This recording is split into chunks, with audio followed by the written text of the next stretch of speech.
7번 배심원님. 7번 배심원님. 네. 네. 앞에 쪽이.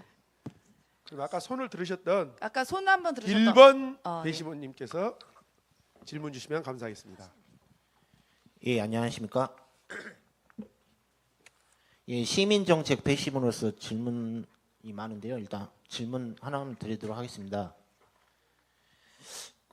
전남은 지금 여전히 인구 소멸 위험 지역으로 저는 알고 있습니다. 그래서 인구 반등을 위해서 또 특별한 이제 비책이 따로 있으신지 궁금하고요. 더 한 가지 덧붙여서 지금 전남도 지금 인구가 고령화가 심각해지는 걸로 지금 알고 있습니다. 그래서 고령화에 대한 이제 대안과 정책도 계신지 더불어서 제 질문에 답을 해주시면 감사하겠습니다. 네. 인구 감소와 고령화에 대한 대안 여쭤보셨습니다. 주철현 후보님부터 시작하겠습니다. 네. 국가의 가장 큰 문제가 지방 소멸이고 또 농어촌 소멸, 특히 인구 감소, 고령화가 가장 큰 문제고 대표적인 농도인 우리 전남의 가장 큰 문제이기도 합니다.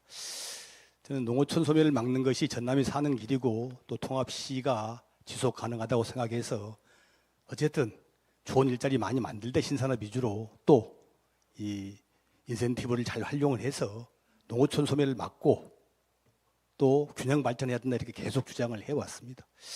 저희들이 이제 시장도 여수시장도 하고 국회 농해수에서 6년째 7년째 지금 계속 한움을 파고 있는데 농어촌 소멸 막으려면 뭐냐? 현재 농업소득 농가당 연간 1,000만 원이 안 됩니다.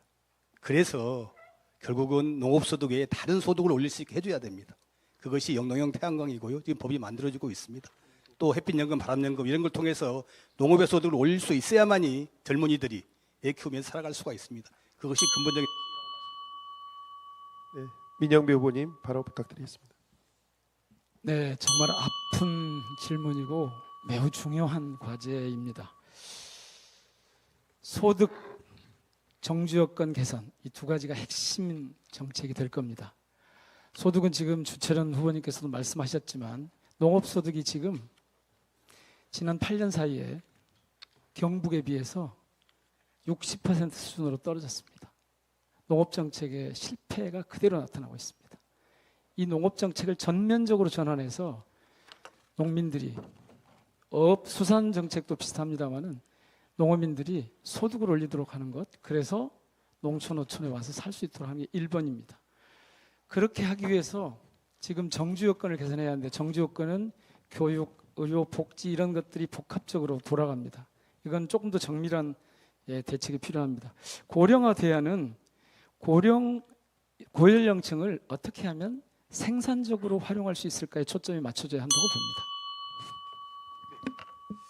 제가 통합을 추진한다고 하니까 많은 어르신들과 지역민들이 왜 통합하냐, 왜 이렇게 빨리 하냐, 왜 이렇게 급하게 하냐 이래요.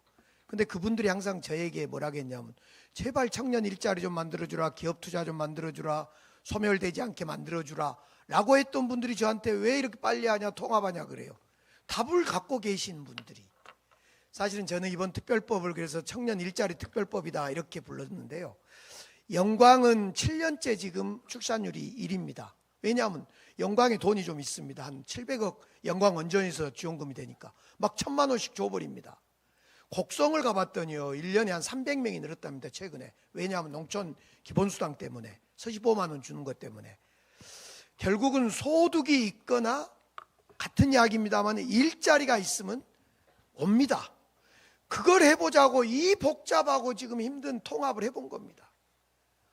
이재명 대통령에게 돈을 5조 주겠다는 거 아닙니까? 공공기관 주겠다는 거 아닙니까? 기업 유치하겠다는 거 아닙니까? 네, 5분 답변 감사드립니다. 죄송해요. 예.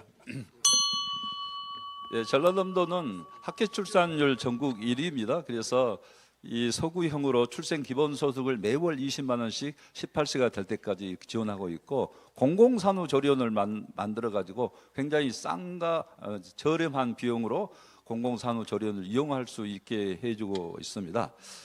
그럼에도 불구하고 이런 출생률이 높고 이렇게 하고 있는데 청년들이 많이 유출되는 것은 결국 일자리가 없어서 그렇습니다. 그래서 저는 반도체 산업 같은 획기적인 이제 깜짝 놀랄 대책을 써야지 웬만한 이런 것 가지고 안 된다 이렇게 생각을 하고요. 그래서 제가 반도체 하는데 많은 분들이 좀 호응을 해주셔서 확실하게 반도체를 우리 전남에 가져올 수 있게 해야 된다. 어르신들은 의과대학 만들어서 지역의사제 도입해가지고 그 지역의사분들이 가까운 곳에서 의료 서비스를 잘하게 해준 것이 제일 큰 것이 되지 않을까 이렇게 생각해서 국립의과대학 반드시 도입해야 합니다. 지역의사제 해야 합니다.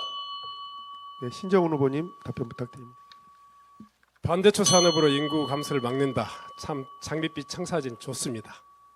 그렇지만 저는 대단히 어려운 일이라고 생각합니다. 지금 전남 인구는 지난 10년 동안 12만 명이 줄었는데요. 그 대부분이 이 서남권에서 줄었습니다. 그런데 어제 오늘 일이 아니라 사실 20년 전부터 지방 소멸의 징후가 세게 나타났습니다. 그래서 저는 2000년대 초반에 공공기관 지방 이전과 혁신도시 운동을 추진했던 그런 기억이 있습니다. 지금 후보자들께서 인구 문제를 너무 쉽게 나는 400만, 나는 500만, 나는 100만을 더 늘리겠다 그랬는데 우리는 단 한 번도 인구 그래프를 역전시켜 본 적이 없습니다. 인구의 그 무게를 우리 스스로가 너무 가볍게 생각하는 겁니다. 인구는 우리들의 삶의 모든 총화입니다. 총화. 이 문제를 하루아침에 뚝딱 해결할 수 있겠다. 이것은 인구 문제에 대한 지역사회 문제에 대한 제대로 된 인식이 아니다. 다시 한번 우리 인식을 바꿔야 한다 생각합니다. 네, 답변 감사합니다. 마지막 질문자가 남았습니다. 이번에는 추첨하도록 하겠습니다.